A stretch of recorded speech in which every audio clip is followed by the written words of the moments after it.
오늘은 세계 2차 대전 때 영국과 유럽에서 있었던 한 감동적인 이야기 하나를 여러분들과 나누고자 합니다.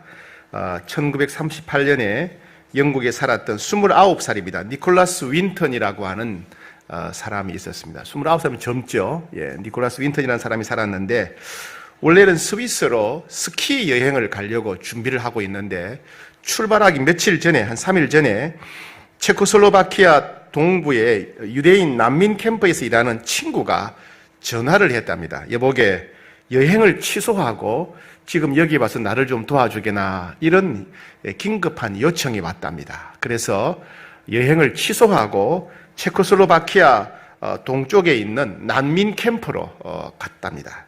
갔더니 그 당시에는 나치 독일이 유럽을 정복하고 있었는데 체코슬로바키아의 서쪽을 정복하고 있었고, 거기서 유대인들을 많이 학대하기 시작합니다.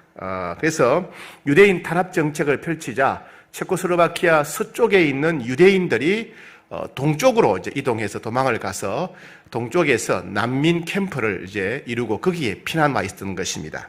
그런데 이 니콜라스 윈턴이 가서 보고 참 그 난민 캠프가 너무나 비참해서 큰 충격을 받았는데, 그 중에 특별히 아이들의 모습이었어요. 부모가 살해당하거나 끌려가거나 부모 없이 떠돌아다니는 아이들, 난민 캠프에 있는 아이들이 너무 불쌍해 보이는 겁니다. 그래서 저 아이들을 좀 구해야 되겠다 결심을 하게 됩니다. 그리고 바로 영국으로 돌아와서 영국 정부에다 요청을 합니다. 그 아이들을 위한 정식 비자를 발급해 달라고 매달립니다. 그리고 아이들을 데려오면 또 영국도 전쟁 상황이기 때문에 아이들을 키울 수가 없으니까 가정에서 입양을 해야 되겠죠. 그래서 아이들을 입양할 가정을 또 물색합니다. 그래서 입양 절차, 또 여러 가지 입국 절차, 이 모든 과정들을 해서 이제 정부의 허락을 받아서 다시 체코로 갑니다. 그리고 자기의 재산을 털어서 아이들을 영국으로 실어오기 시작합니다. 중간중간에 있는 독일 나치 장교들에게는 그에게 뇌물을 주고 해서 데려오는데, 1939년 3월부터 8월까지 8차례에 걸쳐서 약 669명의 유대인 아이들을 영국으로 무사히 데려왔답니다. 굉장히 많은 숫자죠, 그죠? 669명의 아이들을 데려왔어요.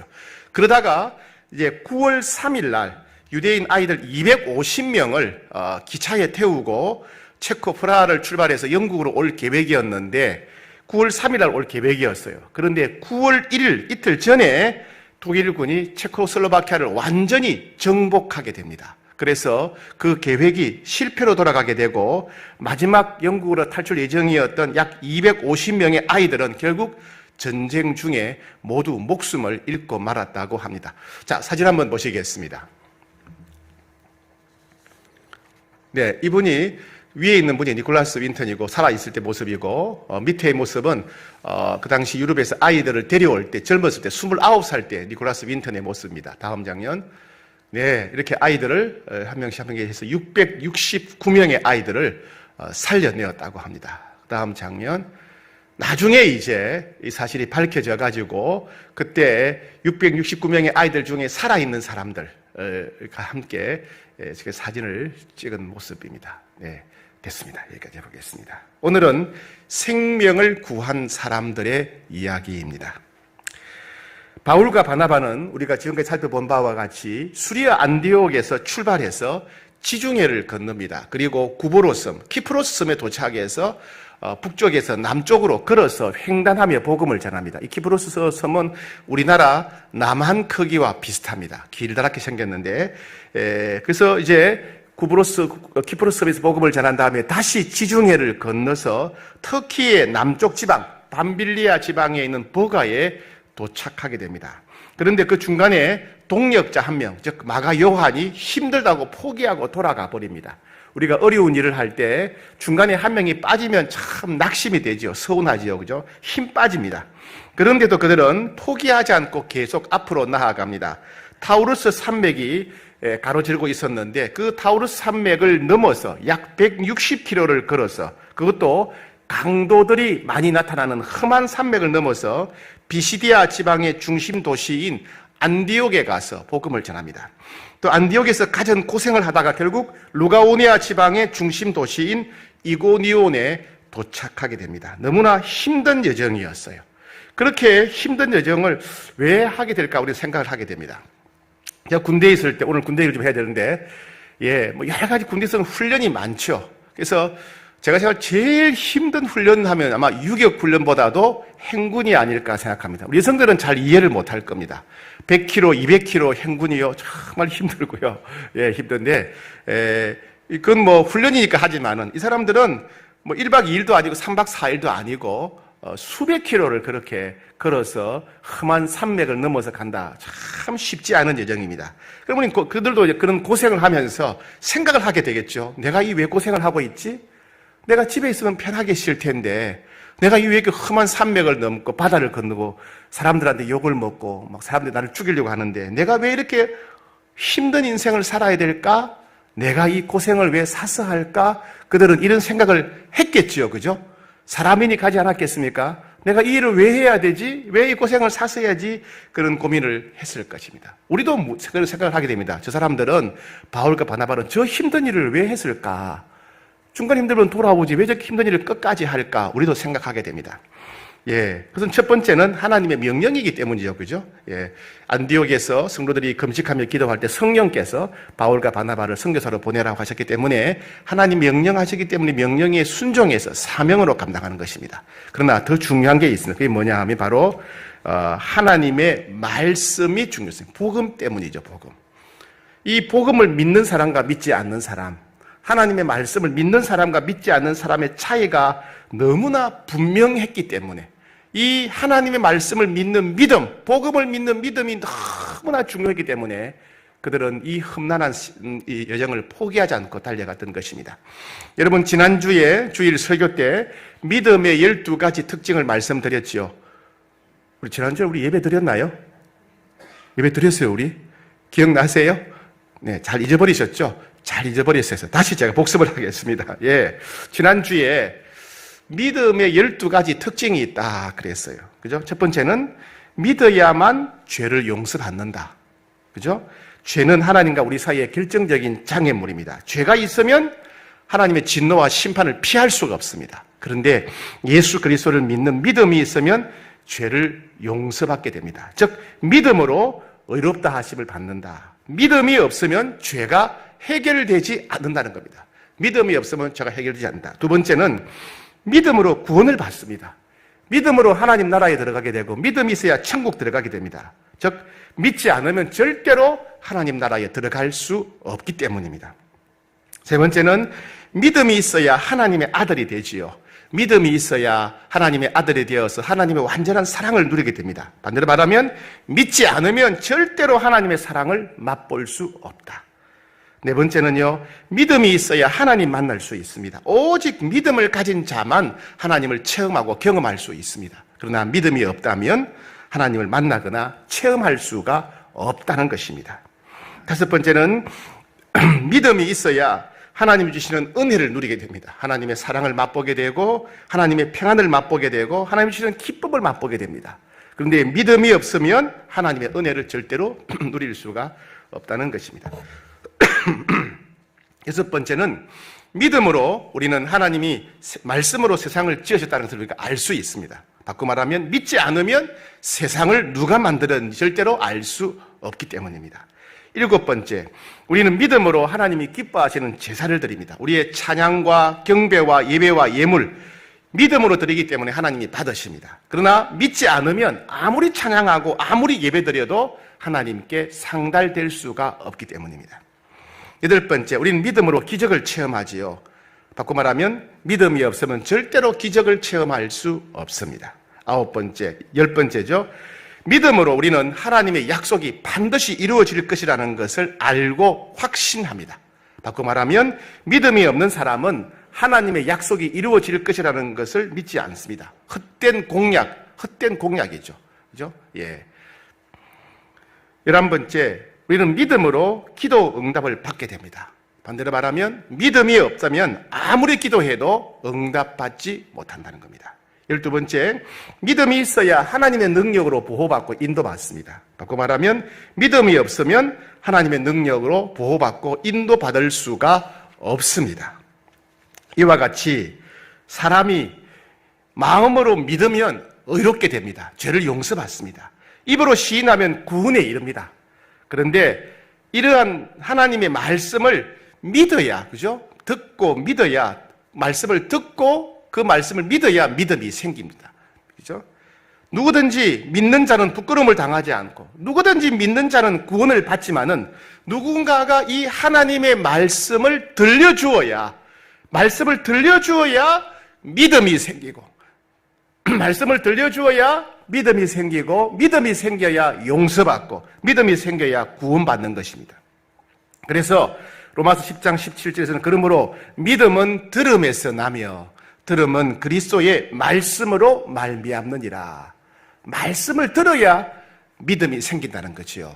그러면 말씀을 들으려면 누군가가 이 말씀을 전해 주어야 됩니다. 누군가가 하나님의 말씀을 전해 주어야 믿음이 생기고, 그죠? 그래서 구원받고 죄를 용서받는 겁니다. 그래서 바울과 바나바는 이 누군가가 하나님의 말씀을 전해 주어야 믿음이 생기기 때문에 이 말씀을 전해 주기 위해서, 즉 그들에게 믿음이 생기도록 하기 위해서 그들은 고난을 두려워하지 않고 앞으로 나아갔던 것입니다. 하나님이 보내셔서 모든 사람에게 이 하나님의 말씀을 전하는 사람들을 너무나 소중하게 여기시고 존귀하게 여기십니다. 사람들에게 믿음을 갖게 하고 구원받도록 하기 위해서 예수님을 보내시고 아들을 보내셨지 않습니까? 하나님은 이 소식을 전하는 사람들, 예수님을 보내신 이후 예수님이 무슨 일을 하셨는지를 사람들에게 알리고 전하는 사람을 하나님은 너무나 소중히 여기시고 존귀하게 여기십니다. 로마서 10장 15절에 아름답도다, 좋은 소식을 전하는 자들의 발이요. 이건 하나님의 평가입니다. 너무 아름답다. 하나님 보시기에 너무 아름답다. 너무 존귀하다. 이 복음을 전하는 사람들, 하나님 말씀을 전하는 사람들은 너무 아름답고 너무 존귀하다. 하나님의 명령에 순종해서 하나님 말씀을 전하기에 힘쓰는 바울과 바나바를 이렇게 아름답다고 존귀하다고 하나님이 칭찬하셨습니다. 온 세상 우주 만물을 조화롭고 질서 있게 만드시고 아름답게 만드신 하나님께서 복음을 전하는 바울과 바나바를 아름답다고 칭찬하셨습니다. 여러분, 꽃을 보게 되면 얼마나 꽃이 아름다워요. 그죠? 가을에도 꽃이 있죠? 꽃을 보면 얼마나 아름답습니까? 여러분, 아름다운 자연을 본 적이 있지요? 아침에 해 뜰 때, 저녁에 해질 때 노을이 너무너무 아름답지요? 그 모든 것을 만드신 전능하신 하나님께서 복음을 전하는 자, 하나님 말씀을 전하는 자를 너무 아름답다, 너무 존귀하다, 이렇게 칭찬하셨습니다. 오늘날도 마찬가지입니다. 오늘날도 하나님의 말씀을 전하는 일은 너무나 소중하고 절실하고, 오늘날도 하나님의 복음을 전하는 사람들은 하나님께서 너무 아름답다, 너무 아름답다, 존귀하다고 주님이 칭찬하십니다. 그래서 우리는 이 복음 전하는 일, 하나님 말씀 전하는 일을 절대로 포기할 수가 없는 것입니다. 오늘 우리는 바울과 바나바의 모습을 통해서 이 복음을 전하는 자, 하나님 말씀을 전하는 자는 어떤 자세로 임해야 되는지를 살펴보고 우리도 바울과 바나바의 대열에 동참하고자 합니다. 자, 우리 이런 질문을 하게 됩니다. 왜 바울과 바나바는 이고니온에 가서 복음을 전했을까 하는 겁니다. 왜 많은 도시가 있는데 하필이면 이고니온을 선택했을까 하는 문제입니다.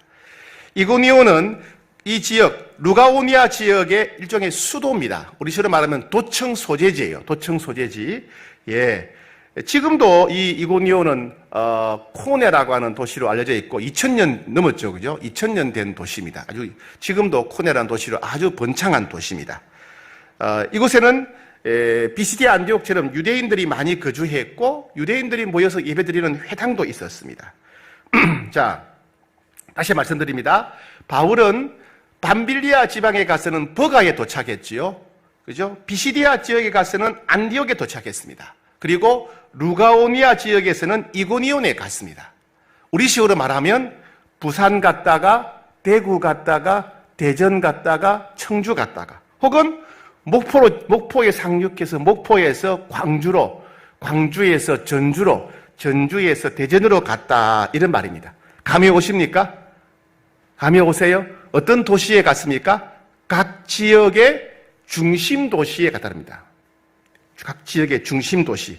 예, 밤빌리아 지방의 버가, 그 다음에는 비시디아 지방의 안디옥, 그 다음에는 루가오니아 지역의 이고니온, 각 지역의 중심 도시로 갔다는 이야기입니다. 우리로 말하면 목포, 광주, 전주, 대전처럼 그 지역의 가장 큰 도시를 중심으로 복음을 전했다는 것입니다. 여러분, 이건 잘 생각해 보셔야 됩니다. 왜?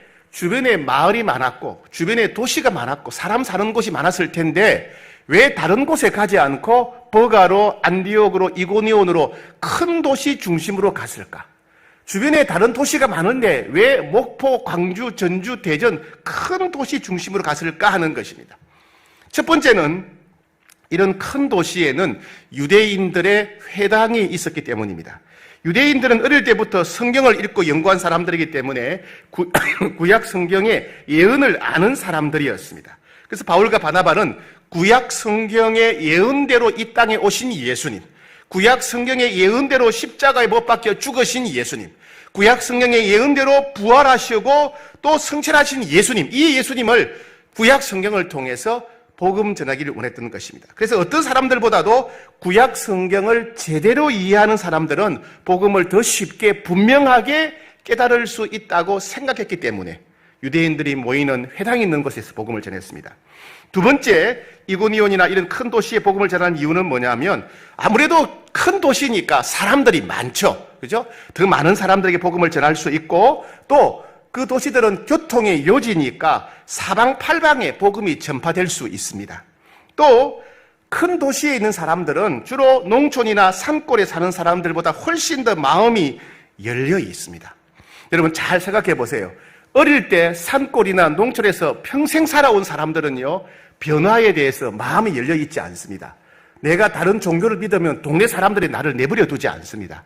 그런데 농촌 살다가 산골 살다가 직장 때문에, 교육 때문에, 병원 때문에 도시로 온 사람들은 한번 삶의 거처를 옮겼으니까 변화를 수용한 것입니다. 그래서 그런 사람들은 훨씬 더 변화에 대해서 수용적입니다. 도시에 사는 사람들이요, 복음에 대해서 훨씬 더 변화에 대해서 수용적이라는 겁니다. 지금도 오늘날 선교 전략이 도시 선교 중심을 가고 있는 이유가 바로 그것 때문에 그렇습니다.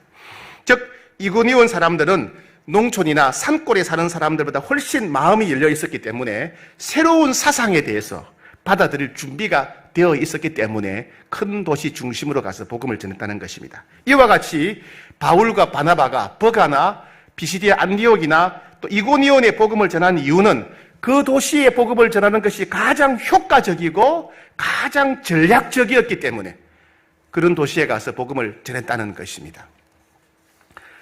우리도 복음을 전할 때는 원칙적으로는 모든 사람들에게 복음을 전해야 되지만은 가장 효과적인 방법, 가장 전략적인 방법을 잘 선택해야 됩니다.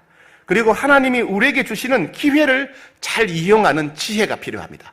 바울과 바나바를 보게 되면 회당을 방문해서, 그죠? 회당을 방문한 손님에게 간증하거나 설교하는 기회가 있습니다. 그것을 이용해서 복음을 전했습니다. 이와 같이 우리는 전략적이어야 되고 우리에게 찾아온 기회를 잘 활용하는 그런 태도가 필요합니다. 자, 예를 들어 봅시다. 우리가 복음을 전할 때 집안이 기독교 집안 사람인 사람들, 그죠? 기독교 집안 사람들, 교회를 안 다니지만은 기독교 집안인 사람들이 그래도 기독교에 대해서 거부감이 덜하고 복음을 받아들이기가 쉽지요. 그죠? 친구가, 예수님 잘 믿는 친구가 있는 사람들, 이런 사람들은 받아들이기 쉬워요. 혹은 학교를, 중고등학교, 대학을, 기독교 학교를 나온 사람들, 거부감이 좀 덜합니다. 특히 남자들은요, 군대 가서 초코파이 먹으려고 교회 가잖아요. 그죠? 군대가 초코파이 하나로 받아 먹는 순간 교회에 대한 거부감이 덜합니다. 자기는 안 가더라도 자기 아이들이 교회 가는 거 그렇게 반대하지 않습니다. 그죠? 예. 또, 멀리서 이사 온 사람들, 또 직장을 새로 옮긴 사람들은요, 종교에 대해서 보다 더 마음이 열려 있습니다. 그래서 이사 온 사람들이 새로운 교회 나가기가 쉬워요. 학교 다니는 아이들도요, 새 학기에 3월, 4월 새 학기 때 아이들이 마음을 열고 복음을 받아들이는 경우가 많습니다. 그래서 우리가 3월, 4월에 전도에 집중하는 것입니다. 바울과 바나바가 자기에게 주어진 모든 기회를 활용했던 것처럼 우리도 그렇게 살아야 되는데 제 얘기 좀 할게요. 제가 군대에 있을 때 군종병이었는데요. 저희 부대 병사가 한 600명 되었는데 어느 날 대장이 갑자기 병사들한테 5분 스피치 대회를 한다는 겁니다. 5분 스피치. 병사들이 자유롭게 앞에 나와서 600명 병사들 앞에서 5분 동안 자기가 하고 싶은 얘기하라는 거예요. 제게는 너무 좋은 기회 아닙니까? 무슨 기회죠? 요 600명한테 일시에 복음을 전해서 좋은 기회 아닙니까? 그래서 제가 말을 많이 더듬었죠. 근데 정말 많이 기도했습니다. 기도하고 가서 5분 동안 딴 얘기 안 하고 그냥 복음만 전했어요. 복음을 전했어요. 그랬는데 나중에 그 대대장님이 저를 불러가지고 그게 무슨 얘기냐. 이런 자세한 얘기는 처음 들었다면서 저보고 기독교에 대해 좀 더 자세히 얘기해 달라는 겁니다. 얼마나 감사합니까? 그리고 나서 또 이번 얘기가 자네를 보니까 생각이 참 건전한데 병사들을 위로할 수 있는 좋은 기회를 좀 만들어줄 수 있겠냐 이렇게 그러신 겁니다. 이게 또 좋은 기회 아닙니까? 그래가지고 외부에 있는 찬양단을 부대로 초청했어요. 찬양단. 제목은 전방장병 위문공연 이래가지고 병사들을 다 모아놓고 찬양단으로 하고 1시간 동안 찬양. 병사들이 제일 좋아하는 노래가 있습니다. 실로암. 실로암 많이 부르게 하고 그 다음에 그쪽 목사님한테 목사님 한 30분 동안 복음을 전해 주십시오. 그렇게 이건 뭐죠? 행복한 초대 아닙니까? 행복한 초대. 600명의 병사들과 장교들 다 모아놓고 1시간 동안 찬양을 하고 복음 전도 집회를 한 겁니다. 저희 부대는 또 축구를 좋아했어요. 소대별로 축구하고 막 축구를 하다 많이 해가지고 축구를 이용해서 복음을 잘 한국에서 고민하다가 딱 떠오른 게 있어요. 옛날에 임마누엘 축구팀이라고 아세요? 준 프로였는데 이영무 목사님이죠. 이영무 감독이 있던 임마누엘 축구팀이 딱 생각이 나는 겁니다. 저 팀을 불러와야 되겠다. 그래서 대대장 만나가지고 대장님 제가 한 건 더 하겠습니다. 뭐 할래? 그러니까 임마누엘 축구팀하고 우리 축구 한번 하지요. 이 대대장이 워낙 축구를 좋아하니까 임마누엘 축구팀 보니까 아니 그런 팀이 우리한테 올 수가 있냐고. 올 수 있겠다고. 그래서 제가 또 이제 연락을 해가지고 어떻게 해가지고 이영무 감독이랑 통화를 했습니다. 상황이 이렇습니다. 그래서 복음 전하러 오셔야 됩니다. 병사들한테 복음 전할 수 있는 기회니까 이영무 감독님 와서 복음 전하십시오. 그래가지고 임마누엘 팀하고 저희 부대 대표하고 축구 시합을 했죠. 8대2인가 이렇게 해줬어요. 그 사람들은 프로니까 될 수가 없죠. 그 축구 경기 딱 끝나고 병사들이 다 모인 가운데서 임마누엘 그 팀의 축구 선수 중에 몇 명이 간증을 하고 또 이영무 감독이 복음을 전하고 이랬습니다. 이와 같이 하나님이 우리에게 기회를 주실 때 우리는 적극적으로 활용을 해야 된다는 겁니다.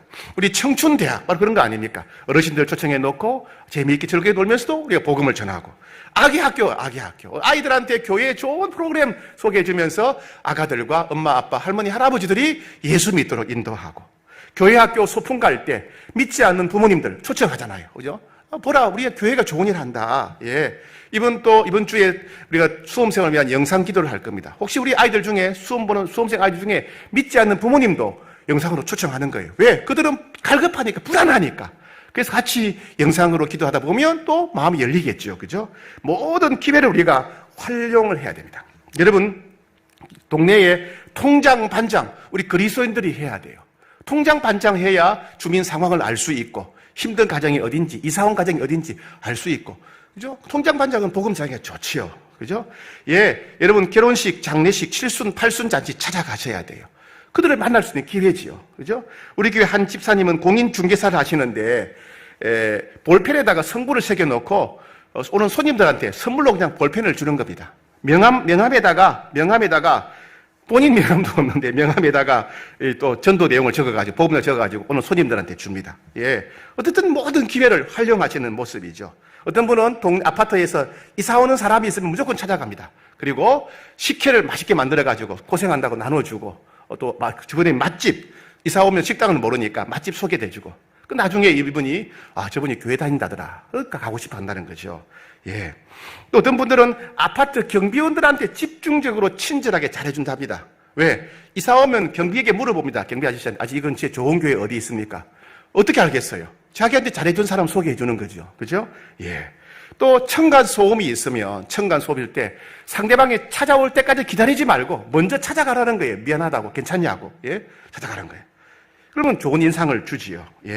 직장 동료들의 장례식 가게 되면 다른 동료보다 10,000원이라도 더 내세요. 그죠? 슬픔 당한 동료들 밥도 한번 사주고 입원한 사람 기도해주고 평소에는 기독교 싫어하다가도 자기 몸이 아프고 가족이 아프면 기도 받으려고 합니다. 그죠?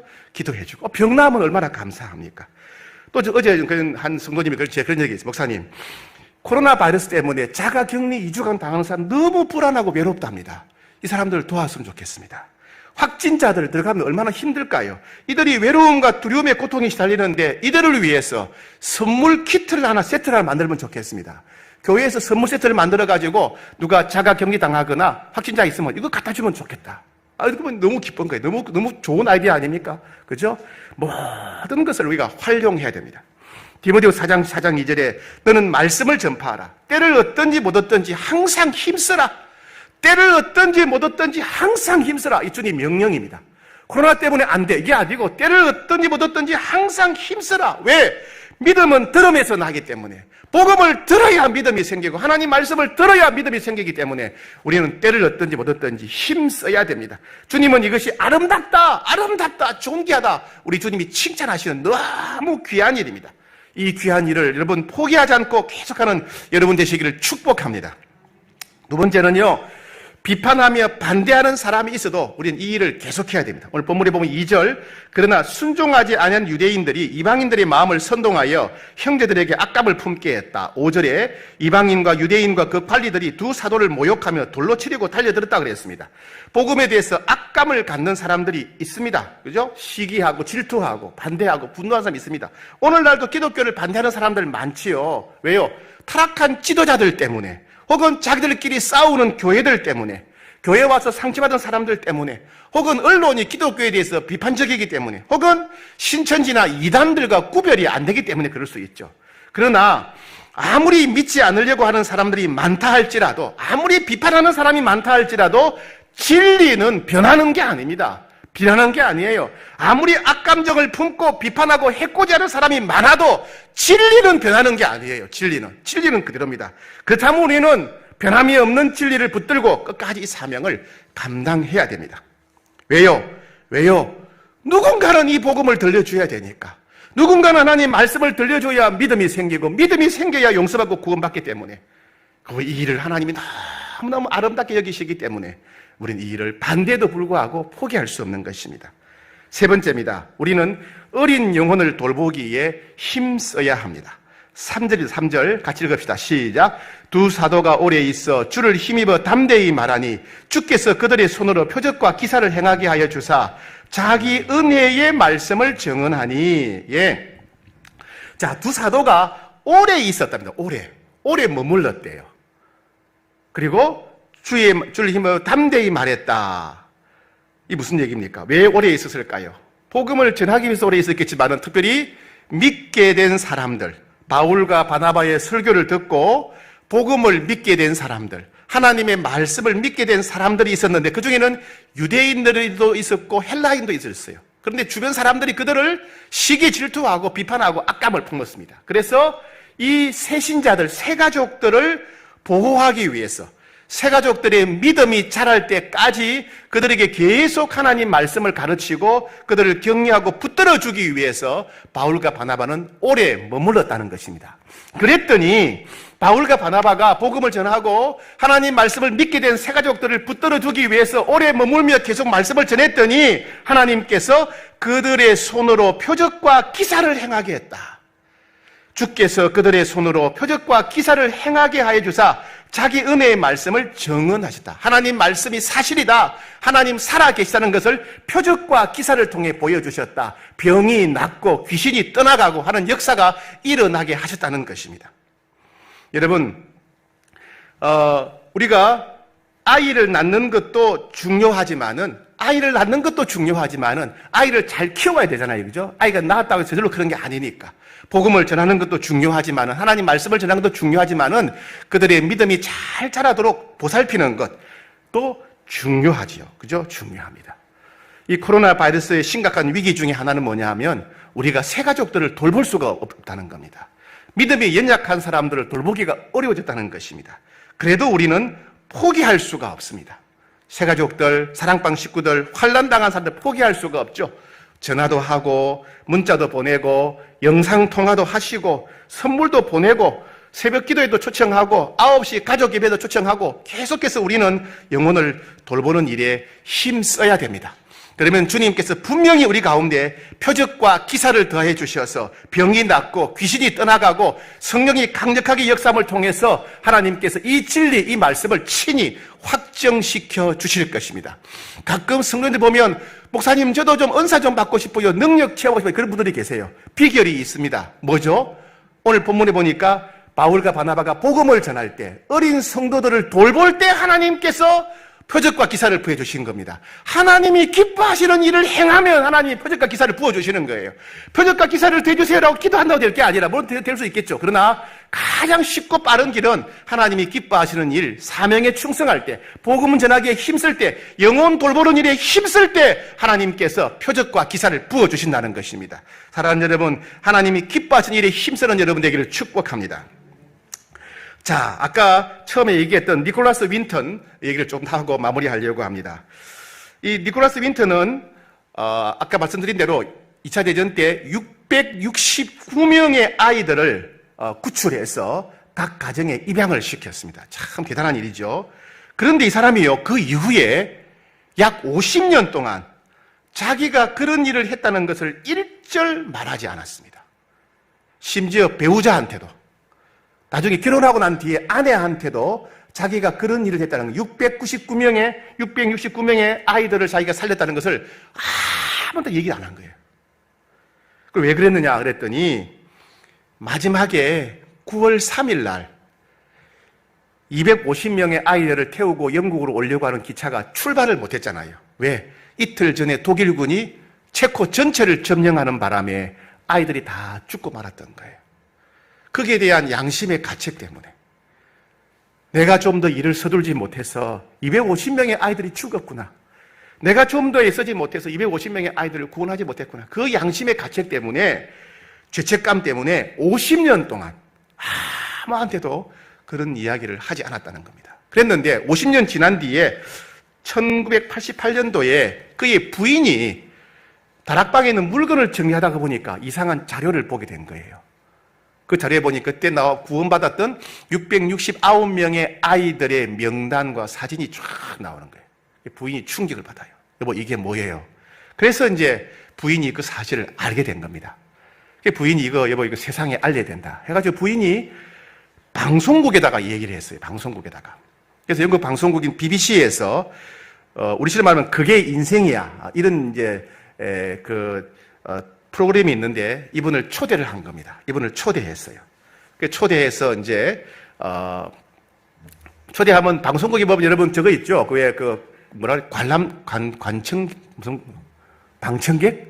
방청객이라 그래요.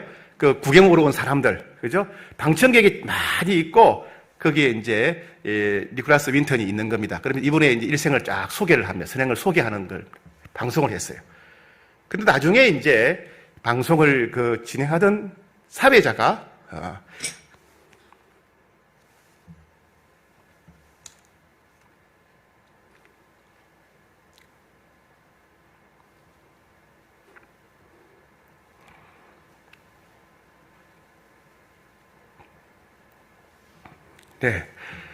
니콜라스 윈턴을 통해서 생명을 얻은 사람들 한번 자리에 일어나 보세요 그랬어요.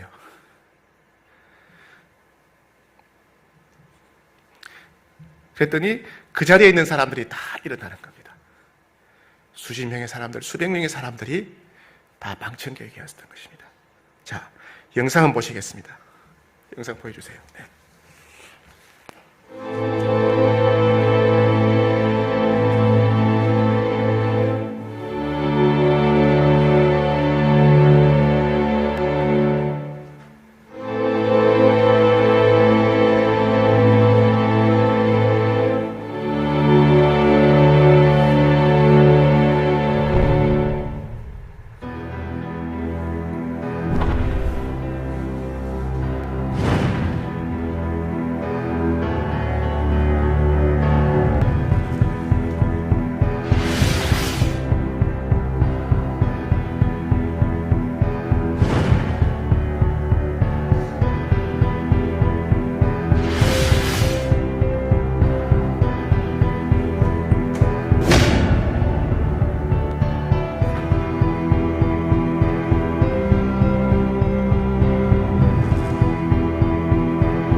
This is his scrapbook.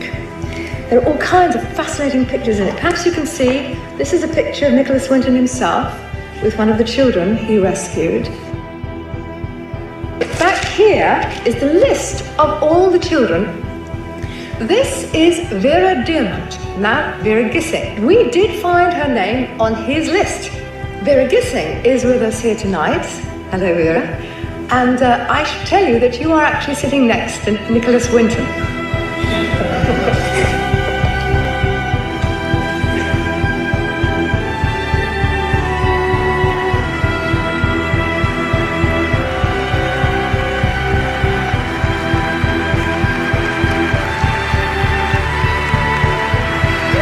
Is there anyone in our audience tonight who owes their life to Nicholas Winton? If so, could you stand up, please?